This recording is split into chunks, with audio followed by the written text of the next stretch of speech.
सुप्रभात मंडळी, आपली सुप्रभात झालेली आहे. काल आपण दुर्गाचा व्हिडिओ टाकला आहे. दुर्गा जी आहे ती मडसनाळ कामाची मुलगी आहे आणि तिच्या आईकडची लाईन पण एकदम स्ट्रॉंग आहे.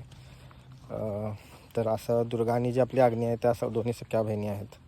आणि आत्ता मी ऑलरेडी गवत कापलं आहे. सकाळी एकदा ऑलरेडी खायला घातलं आहे गुरांना, पण आता परत गवत कापून मी नेऊन ठेवणार आहे. कारण आपली तब्येत गंडलेली आहे सध्या. माझं अंग सगळं दुखायला लागलं आहे. बहुतेक अंगात कणकण आहे, ताप पण आहे. पण आपल्यालाच करायला लागणार आहे, कारण आमच्याकडे कोणी कामाला नाही किंवा मदतीला कोणी नाही आहे. त्यामुळे मी आणि अश्विनी दोघंजणच करतो आहे. तर काम आहे ते करावं लागणारच आहे.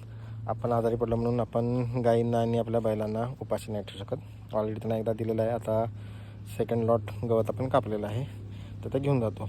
विषय काय झाला आहे, माझ्या पायाला लागलं आहे, पण ते काय लागलं आहे आणि कसं लागलं आहे मलाच माहिती. म्हणजे कालच्या व्हिडिओमध्ये परवाच्या व्हिडिओमध्ये तुम्ही बघितलं असेल, सूज आले पायाला.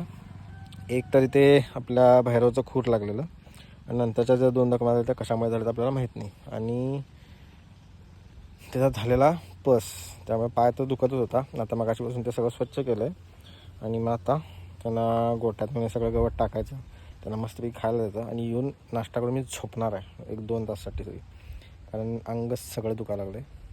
तर आज थोडा रेस्ट मोडवरती जायला पाहिजेत, अशी आमच्या गृहलक्ष्मींची सक्त ताकीद आहे. बघू आता दिवसात अजून काय वाढून ठेवलं आहे. रेस्ट घ्यायला मिळते की परत आणि आहे तेच होते. चला, तर ज्याची भीती होती तेच झालं.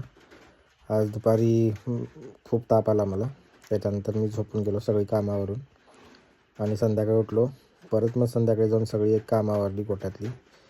माझ्या गृहलक्ष्मी सगळी कामं केली माझ्यासाठी आज. म्हणजे ती सोबत होतीच कंटिन्यू, त्यामुळे सगळं सोपं झालं. आणि ते काल गाणं लावलेलं ना व्हिडिओला, कैसे मुझे तुम मिल गई, ते हिच्यासाठी खरंच सूट होते. आणि अचानक ताप आला. आता हे दर 6 महिन्याचं असते माझं. 6 महिन्याला एकदा असा आजार येतो आहे. आता हे 6 महिन्याचा रिचार्ज आहे, कारण 6 महिने बॉडीला एवढं पुश केलं जाते रेस्ट न घेता. त्यामुळे 6 महिन्यात एक दिवस असा असतो की बाबा पूर्ण बॉडी स्वतः रेस्ट मागते, असं काहीतरी होतं. आणि या सीझनला एवढा आईस्क्रीम खाल्लं आहे काय सांगू. म्हणजे आमच्या गृहलक्ष्मींना आईस्क्रीम प्रचंड आवडते आणि तिच्या नादाला लागून मी पण खूप आईस्क्रीम खाल्लं यावेळेला. ते सगळं आता बाहेर पडायला लागलं. आम्ही लिटरली पावसात आणि थंडीतसुद्धा आईस्क्रीम खाल्लं, म्हणजे त्याला काय लिमिटच नाही. तर असा आजचा दिवस. जास्त काही शूट नाही करता आलं, कारण तब्येतच बरी नव्हती. व्यवस्थित रेस्ट घेतलेली आहे. आता औषधं वगैरे पण घेतलेली आहेत.